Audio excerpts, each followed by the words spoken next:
তাহলে বন্ধুরা, আশা করি সবাই ভালো আছেন এবং সুস্থ আছেন। আজকে নিয়ে চলে এসেছি একটা বাংলাদেশের ইলিশ। এটা 1 কেজি 200 সাইজের, 2000 টাকা মতো কেজি। তো আজকে চলুন দেখি ইলিশ মাছের কিছু খুব লোভনীয় রেসিপি, কিন্তু কমন রেসিপি, সবাই আশা করি খেয়েছেন। সেটা কতটা সহজ পদ্ধতিতে করা যাচ্ছে দেখে নিই। তো প্রথমে আমি ইলিশ মাছটার আঁশ ছাড়িয়ে নিয়ে খুব ভালো করে ধুয়ে নিয়েছি। এবার এটাকে কেটে নেব। দেখুন বন্ধুরা, 4 পিস ইলিশ মাছকে আমি একটু বড় সাইজের গোল করে কেটে নিয়েছি। এবার আমি এই 4 পিস ইলিশ মাছকে নিয়ে যে রেসিপিটা করব সেটার নাম হচ্ছে দই ইলিশ। খুব সুন্দর একটা রেসিপি, অসাধারণ খেতে লাগে। তাহলে চলুন দেখি কি করে বানিয়ে নেওয়া যায়। প্রথমে ইলিশ মাছগুলোকে নুন এবং হলুদ মাখিয়ে নেব ভালো করে।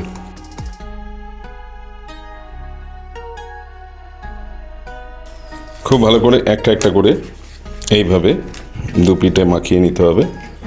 এরপর 15 থেকে 20 মিনিট মতো নুন হলুদ মাখিয়ে আমি মাছটাকে রেখে দেবো। হাতে সময় না থাকলে আপনারা 10 মিনিটও রাখতে পারেন। একটু বেশিক্ষণ রাখলে কি হয়, নুনটা ভালোভাবে ভেতরে ঢোকে। এরপরে একটা মিক্সচার তৈরি করে নেব। সেটা হচ্ছে 1 চামচ আমি কালো সর্ষে নিয়েছিলাম, সেটা দিয়ে দিচ্ছি একটা পাত্রে। 1 চামচ হলুদ সর্ষে, সেটাও এক পাত্রে ঢেলে দিচ্ছি। 1 চামচ পোস্ত ঢেলে দিলাম। হালকা কুসুম গরম জল এবার আমি এতে দিয়ে দিচ্ছি 10 মিনিট মতো এটা ভিজিয়ে রাখার জন্য।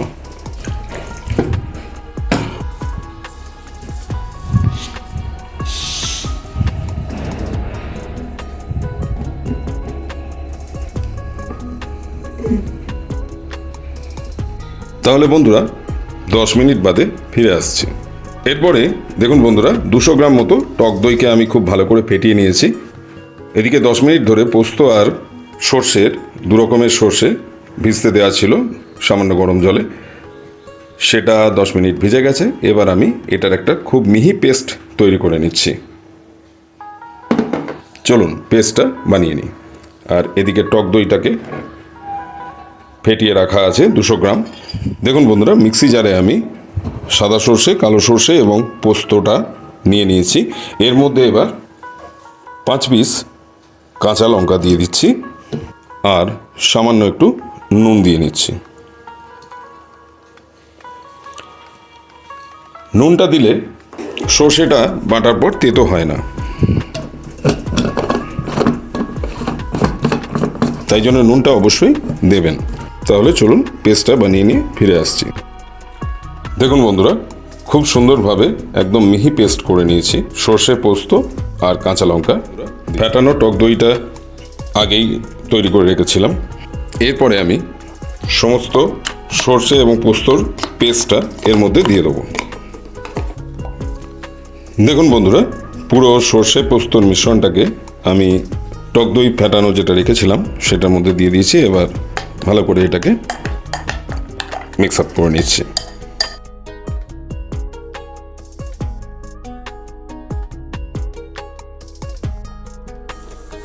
এতে সামান্য আমি 1 চুটকি মতো হলুদ দিয়ে দিচ্ছি আর দেব সামান্য নুন। আগে নুন দেওয়া আছে সর্ষে বাটার সময়।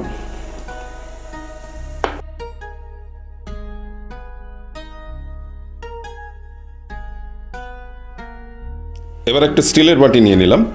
এর মধ্যে যে জলটা দেখছেন এটা হচ্ছে পোস্ত এবং সর্ষে যে বাটা হয়েছিল সেই মিক্সি জারে ধুয়ে জলটা নিয়ে নিয়েছিলাম। এর মধ্যে আমি সমস্ত টক দই এবং সর্ষে পোস্ত বাটার মিশ্রণটাকে একসাথে ফেটিয়ে নিয়েছিলাম, সেটা দিয়ে দিচ্ছি। দেখুন বন্ধুরা, এবারে আমি স্টিলের বাটির মধ্যে এতক্ষণ ধরে নুন হলুদ মাখানো যে ইলিশ মাছের পিসগুলো ছিল সেগুলোকে একটা একটা করে দিয়ে দেবো।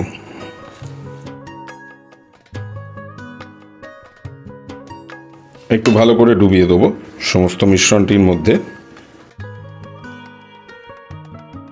এরপরে আমি এর মধ্যে 4 চামচ মতো সর্ষের তেল দিয়ে দেবো।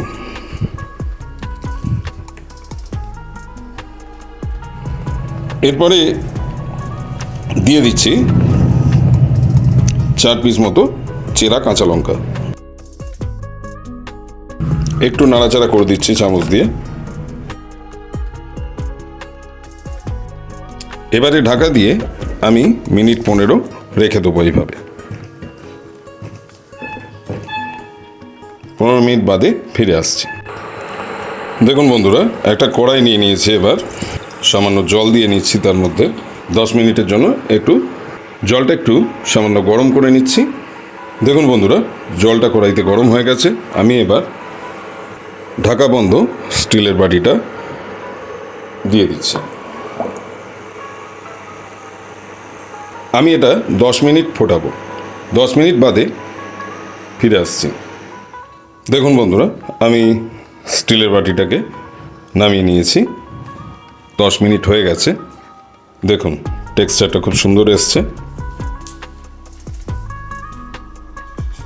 ইলিশ মাছ খুব বেশিক্ষণ সিদ্ধ হতে সময় লাগে না, খুব তাড়াতাড়ি হয়ে যায়। আমি এবার একটুখানি নুনটা টেস্ট করে দেখছি। একদম পারফেক্ট হয়েছে। আপনারা স্বাদ মতো আপনাদের মনের মতো করে নুনটা দেবেন। তাহলে এই ছিল আজকে দই ইলিশ রেসিপি। অবশ্যই আপনারা বাড়িতে এভাবে বানিয়ে করে খেয়ে দেখবেন এবং কমেন্ট সেকশানে জানাতে একদমই ভুলবেন না। আর যারা এখনও আমার চ্যানেলটিকে সাবস্ক্রাইব করেননি, অবিলম্বে সাবস্ক্রাইবটা করে দেবেন। সাবস্ক্রাইবের পাশে থাকা বেল আইকনটিকে অলে সেট করে দেবেন, কারণ যখনই আমি নতুন নতুন রেসিপির ভিডিও আপলোড করব তখন সবার আগে যাতে আপনার কাছে নোটিফিকেশানটা পৌঁছে যায়। তাহলে সবাই খুব ভালো থাকবেন, সুস্থ থাকবেন, আর আমার বংদিশারি কিচেন চ্যানেলটি দেখতে থাকবেন। তাহলে আজকের মতো এখানেই শেষ করছি। আবার দেখা হচ্ছে নতুন একটি ইলিশ মাছেরই রেসিপি নিয়ে খুব শিগগিরই। ভালো থাকবেন।